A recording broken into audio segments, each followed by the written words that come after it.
Salam alaikum, bonjour ou bonsoir les amis. J'espère que vous allez bien partout où vous vous trouvez. Bienvenue sur votre chaîne Bled Maralibia. Pour moi, je suis heureux de vous retrouver une nouvelle fois à travers cette vidéo. Et chers amis, mesdames et messieurs, cette vidéo évoque cette fameuse agence de notation qui est Moody's, qui à la fois maudit, mais s'inquiète aussi des conséquences de la déprogrammation de la Tunisie par le FMI. Le FMI, c'est ce Fonds monétaire international. En effet, l'accord entre la Tunisie et ce Fonds monétaire international est en suspens. Oui, est en suspens. Et qui va avoir certainement un impact négatif, fort négatif, sur l'économie, cette économie déjà mal en point de ce pays nord-africain. Les réserves de cette Tunisie, les réserves en devises donc, qui se situent autour de 94 jours seulement d'importation de biens et services, frôlant même la ligne des 90 jours, à savoir 3 mois, considéré comme le seuil critique. Oui, un seuil, mais vraiment critique. Eh bien, les 94 jours en devise d'une part et les 90 jours considérés comme seuil critique seront davantage, oui, davantage sollicités pour boucler, oui, mais pour boucler ce fameux budget de fin d'année, à savoir 2022. Chers amis, c'est une situation qui inquiète cette agence de notation qui est Moody's. Moody's, apparemment, qui maudit aussi, sans jeu de mots. Et la crise multidimensionnelle que traverse cette Tunisie actuelle, risque de s'aggraver davantage encore dans les semaines et mois à venir. Et le fiasco, oui, ce fameux fiasco des dernières législatives, avec un taux de participation ne dépassant à peine que 10%, oui, vous entendez bien, à peine que 10%, ne va pas améliorer les choses ou les relations avec les bailleurs de fonds occidentaux, alors que l'examen de son dossier au niveau, cette fois-ci, du Fonds monétaire international est remis au calendrier grec, si ce n'est jamais à revoir.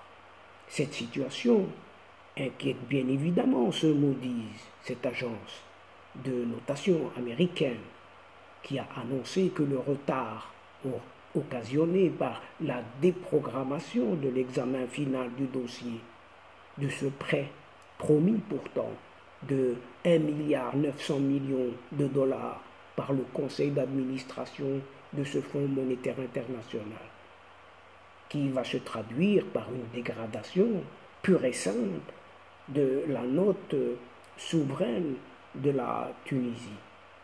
Et son examen en vue d'une dégradation fort probable. Celle-ci est actuellement pas lumineuse, pas reluisante, puisqu'elle est de CAA1. CAA1, soit CAA1, donc CAA1, soit une des notes les plus mauvaises. Oui, vous entendez bien, cette note est des plus mauvaises pouvant être accordées à une obligation ou à un débiteur de la part de l'agence de notation Moody's. C'est pourquoi, oui, chers amis, c'est pourquoi le Fonds monétaire international a tout simplement déprogrammé le dossier de la Tunisie, dont le fameux prêt qui était pourtant promis de 1,9 milliard de dollars est désormais plus qu'hypothéqué. Probablement, il ne sera pas octroyés.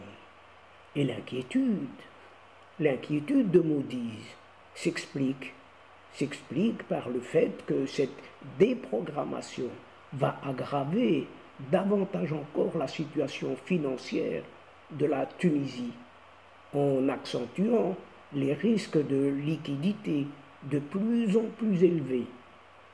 En effet, sans cette manne du FMI, donc sans ce 1,9 milliard de dollars, il sera mais vraiment difficile pour la Tunisie d'attirer de nouveaux fonds supplémentaires de la part des partenaires multilatéraux et bilatéraux.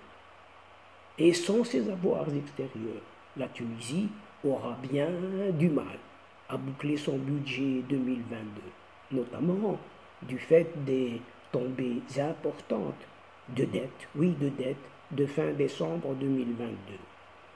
De même, sans cet accord avec le FMI, il sera difficile, si ce n'est très difficile, pour le pays de sortir sur le marché de la dette privée.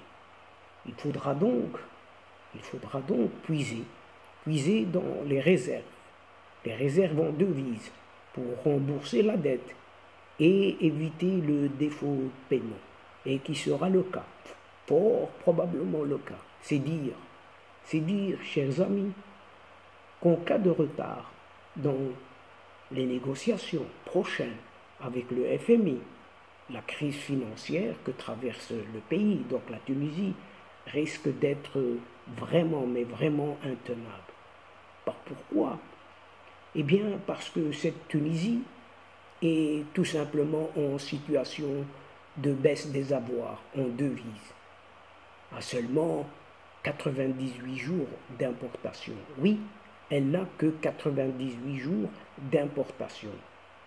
En effet, ces réserves en devises de la Tunisie se situent actuellement autour de quelques 6 milliards 400 millions de dollars, soit à peu près 20 milliards de dinars tunisiens, ce qui n'assure apparemment qu'à peine 3 mois d'importation de biens et services. Oui, cet argent ne peut servir qu'à importer au grand maximum un trimestre et pas plus.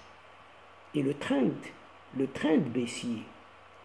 baissier de ces avoirs extérieurs devrait s'accélérer dans les semaines à venir. Il faut dire, chers amis, qu'hormis les transferts de cette diaspora tunisienne qui continue de croître pourtant, les ressorts leviers de l'apport en devises sont en panne, carrément en panne.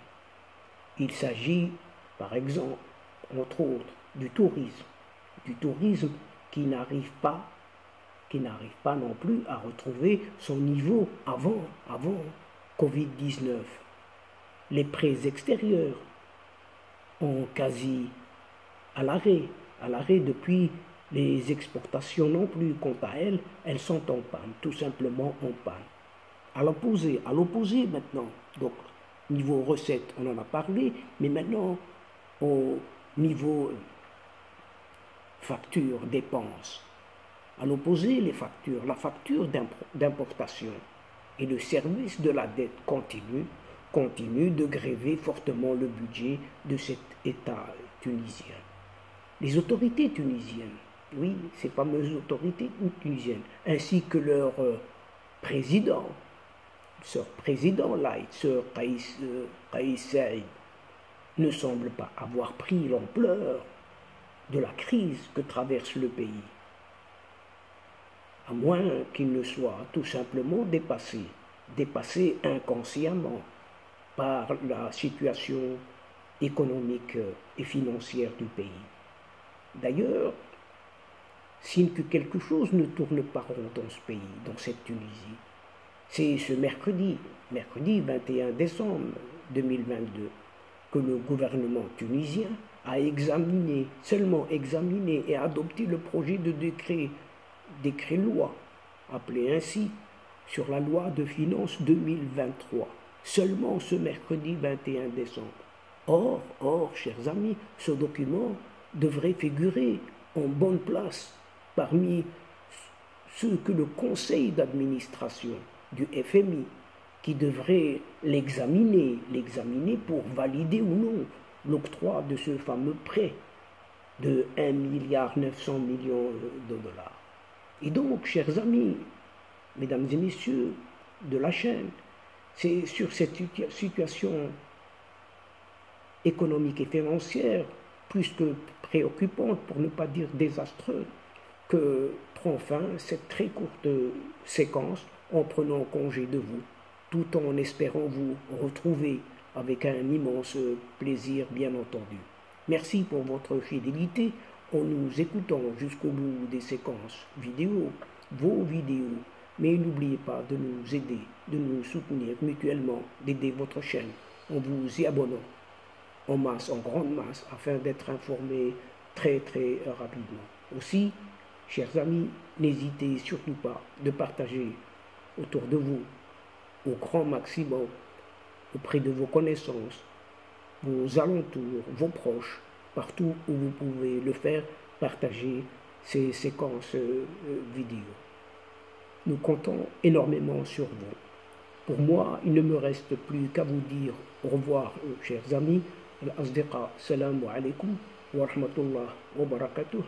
À la prochaine fois et à bientôt. Ila liqa fi hissa ukhra. Inch'Allah, ma'a salama.